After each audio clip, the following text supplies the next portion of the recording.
For 40 years, the narrative has been the same. André the Giant, the gentle soul, the beloved 800-pound icon who bought drinks for strangers and never held a grudge. But 6 months before his heart finally gave out, André sat down with a tape recorder and named names. Not rivals he respected. Not opponents he simply beat. 6 men he truly, deeply hated.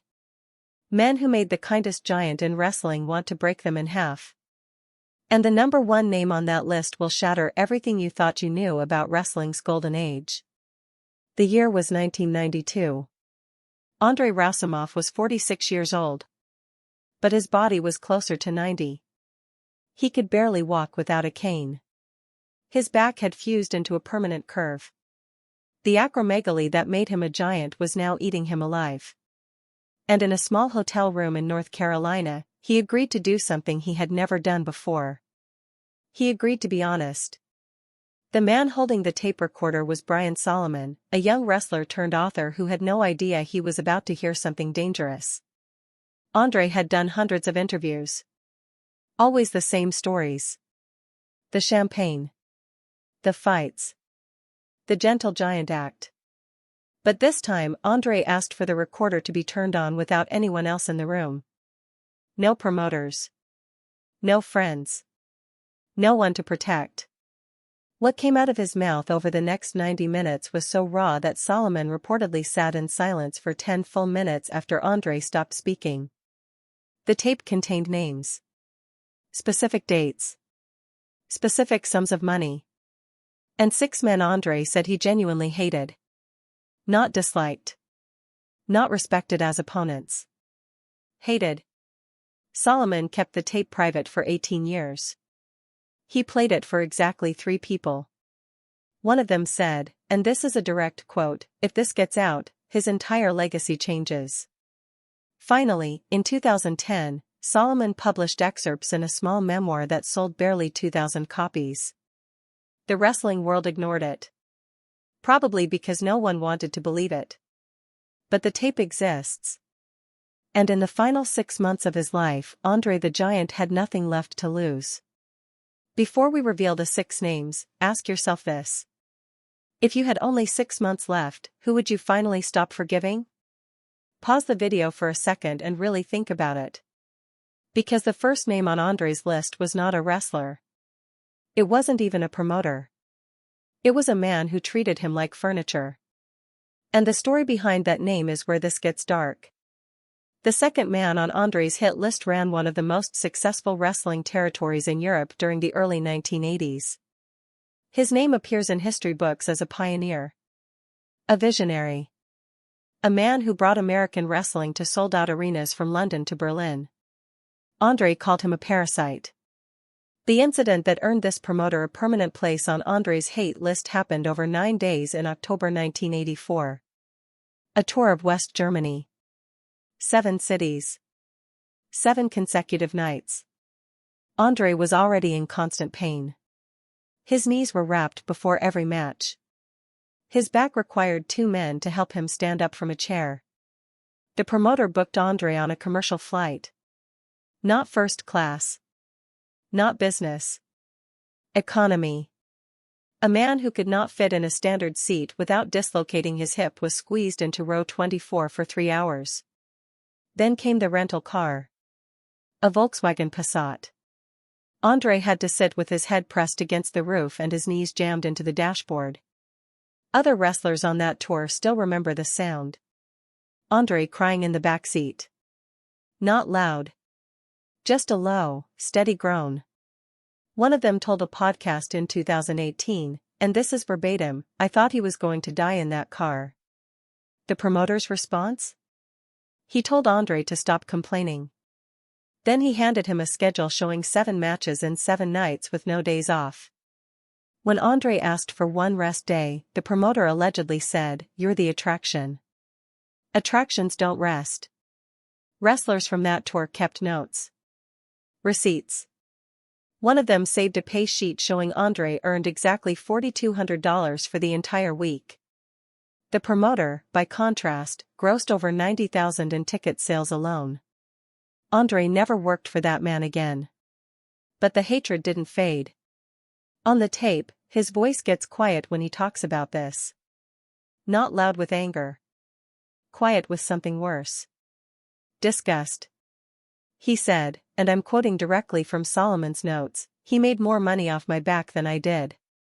And he smiled the whole time. That man never saw me as a person. I was a truck. You drive a truck until it breaks." Years later, that same promoter gave interviews calling André one of my dearest friends. The tape proves otherwise. And the next name on the list? It belonged to someone André actually trusted. Someone who shared his hotel rooms. Someone who stole from him while pretending to be his only friend. That story involves pills. Hundreds of them. And a car accident that almost killed them both. This is the name that makes wrestling historians uncomfortable. Because the man in question is still alive. He still does conventions. He still signs autographs next to men who know exactly what he did. And on André's tape, the Giant's voice breaks when he says this name for the first time. Let's call him the traveling partner. In the mid-1980s, this wrestler was a mid-card tag team specialist. Not a star. Not a headliner. But he had one skill that promoters valued. He could handle André. He drove André to arenas. He carried André's bags. He sat with André during the long, painful nights when the Giant couldn't sleep. On the surface, they were friends. Behind closed doors, the traveling partner was systematically stealing André's prescription painkillers. The numbers are staggering. André was prescribed 120 Percodan tablets per month. That's 4 per day. Enough to keep the edge off while still functioning. But by late 1986, André noticed his pills were disappearing after every road trip. He would fill a new prescription on Monday. By Thursday, the bottle was half empty. André was not taking half a bottle in 3 days. Someone else was. The traveling partner had the perfect cover. He was always there. He fetched André's water. He brought André his meal. He also, according to 3 separate witnesses quoted in a 1999 newsletter, had access to André's medication bag at all times. The theft went on for nearly 2 years. Hundreds of pills. Maybe more. Then came the accident. In February 1987, André and the traveling partner were driving through a snowstorm in Pennsylvania. The car hit black ice. It spun twice before slamming into a guardrail. André was thrown forward. His ribs cracked against the dashboard. He reached for his emergency pain kit, which he always kept in a leather pouch under his seat. It was empty. Every single pill had been taken. The pouch still had the travel partner's fingerprints on the zipper. André confronted him right there, on the side of the road, in freezing rain. The traveling partner denied everything. Then he stopped traveling with André. Then he stopped returning calls. André filed a report. Not a criminal complaint, because he didn't want the publicity. But a civil claim was filed in late 1987. It was sealed shortly afterward. Court records show only the case number and the names of 2 attorneys. The settlement amount has never been made public. On the deathbed tape, André returns to this betrayal again and again. He says, and this is a direct transcription, "He wasn't my friend. He was a thief who needed me alive long enough to keep stealing." This is the kind of story you won't find on any highlight reel. The wrestling documentaries won't touch it. The biographies skip over it. But the tape doesn't lie. If you want more deep dive stories that wrestling's official history is too afraid to tell, hit subscribe right now. The storyteller doesn't protect reputations. The storyteller protects the truth. Because the next name on André's list is not a thief. It's not a greedy promoter. The next name belongs to a man who mocked André's failing body to his face. And what happened next is wrestling legend. But André's version is much, much darker. The 4th name on André's list was young, brash, and widely considered one of the most talented wrestlers of his generation. He held the Intercontinental Championship. He had a famous last name. And he made the mistake of running his mouth when André was within earshot. It happened backstage at a televised event in early 1989. André was 42 years old. He walked with a heavy limp. His left leg barely worked. He had just returned from another back surgery, and everyone could see he was slowing down. The young wrestler was drinking. Not casually. He was deep into a bottle of Jack Daniels when he saw André struggling to lower himself onto a folding chair. And instead of keeping his mouth shut, he laughed. Then he said it loud enough for 20 people to hear. "Look at the dinosaur. Living on past glory. Somebody put him out of his misery." The room went silent. Everyone remembers that. The silence. Because everyone knew what happened next. André stood up. Not fast. That was impossible for him. But he stood. And he walked. One slow, heavy step at a time.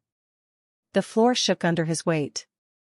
The young wrestler backed up until he hit the concrete wall. André leaned in. Close enough that the wrestler could smell his breath. Close enough to see the cold emptiness in the giant's eyes. And then André whispered 3 words.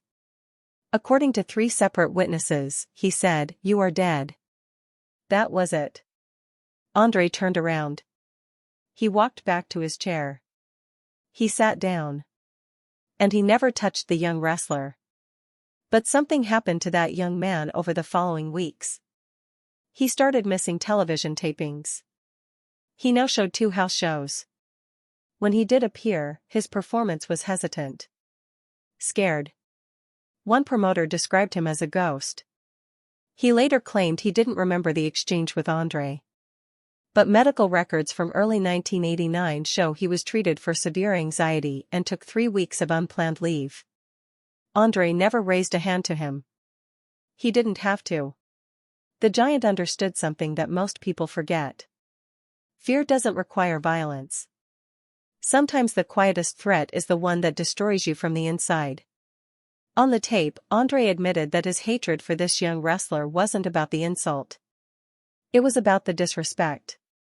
André had spent 20 years bleeding for this business. He had broken his body so that men like that young wrestler could have careers. And that kid laughed at him. André said, "I didn't hate him for calling me a dinosaur.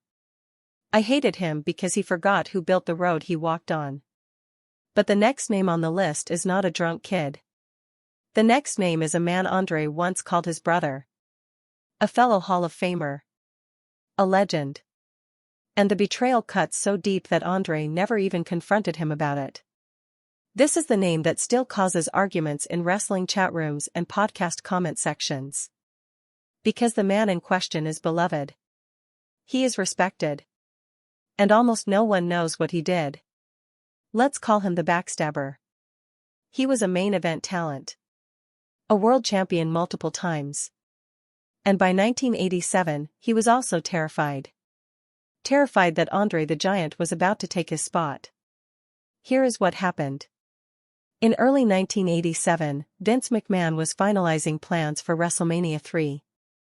The main event was set, André the Giant vs. Hulk Hogan for the WWF Championship. 80,000 people in the Silverdome. The biggest match in wrestling history. But someone tried to kill it before it was born. According to André's tape, the backstabber went directly to Vince McMahon and argued that André was too broken to headline. He said André could not work a 15-minute match. He said André's body would fail on national television. He said, and this is from Solomon's notes, putting the belt on a cripple is bad business. What the backstabber didn't say was obvious. He wanted the main event for himself. He had been promised a title shot at Hogan. And now a giant was walking in and taking it away. André learned about the meeting from a third party. A producer who was in the room. The producer told André exactly what the backstabber had said. Word for word. André listened. Then he nodded. And then he never mentioned it to the backstabber. Not once. For 5 years, he carried that betrayal in silence. On the tape, André finally let it out. He said, "He tried to cancel my last bow. That wasn't business. That was personal. He knew I had one big match left in me. And he tried to take it." Years later, Jim Ross alluded to this on his 1999 radio show. Ross said, and I'm paraphrasing, "There's a Hall of Famer who should thank God every day that André had a forgiving heart. Because what that man did in 1987 was unforgivable." Ross never named the backstabber. But the wrestling world has always known. André's final words on this topic are devastating. He said, "I didn't hate Hogan. Hogan was the show. I hated the man who tried to cancel my last bow. That man wasn't a wrestler. He was a politician in tights. You felt this. Not in wrestling. In your own life. The coworker who smiled while sabotaging you. The friend who wanted your seat at the table. The person who smiled to your face and then tried to take everything you worked for." That's why this story hits so hard. Because André's hate list is really just a map of human betrayal. And that brings us to the final name. The number one spot. The person André hated most in this world. And no one, not a single person who ever interviewed André, expected this answer. The tape is almost finished. André has named 5 men. A promoter who treated him like cargo. A thief who stole his medicine. A drunk who mocked his pain. A supposed brother who tried to end his career. The list is brutal. It is specific. It is unforgiving. Then the interviewer asks one final question. "André, who is the 6th? Who do you hate most?" And there is a long silence. 10 seconds. 15. You can hear André breathing. Heavy. Labored.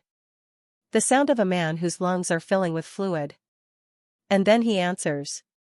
The number one person André the Giant hated most in this world was himself. He says it plainly. No drama.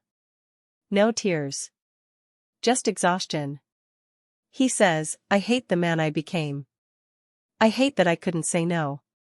I hate that I drank until I couldn't feel my back. I hate that I pushed away every woman who ever loved me. I hate that I woke up alone in hotel rooms for 20 years and called that living." The tape goes on for another 7 minutes. André lists his failures like a man reading a legal document. He talks about the children he never knew. The friendships he destroyed because he was too proud to apologize. The promoters he should have punched but didn't. The fans he ignored because he was too tired to smile. He says something that will break your heart. People think I was gentle. I wasn't gentle. I was exhausted. There's a difference. And then he laughs. A bitter, coughing laugh. And he says, "Put that on my tombstone." He hated himself most. At least that's honest. André Roussimoff died 6 months later. On January 27, 1993. He was 46 years old. His heart simply stopped. Too much weight. Too much damage. Too many years of punishing a body that was never designed to exist. The 6 men on his hate list? 4 of them are still alive. 2 have passed away. None of them have ever publicly addressed the tape. And the tape itself remains a mystery. Brian Solomon, the man who recorded it, has only released excerpts. He says the full recording contains 37 minutes that have never been heard. 37 minutes where André talks about things he never discussed with anyone else. Names. Dates. Secrets from the road that could destroy reputations. Where is that tape now? Some say it sits in a storage unit in North Carolina, buried under boxes of old wrestling magazines. Others say André's estate quietly bought it back and locked it in a lawyer's safe. And a few believe Solomon destroyed it himself, because some truths are too heavy to carry. The uncut tape contains those 37 missing minutes. And in our next video, we track down the last living person who heard the full recording. A man who sat in that room. Who heard every name. Who promised André he would never tell. Until now. You won't believe what's still hidden.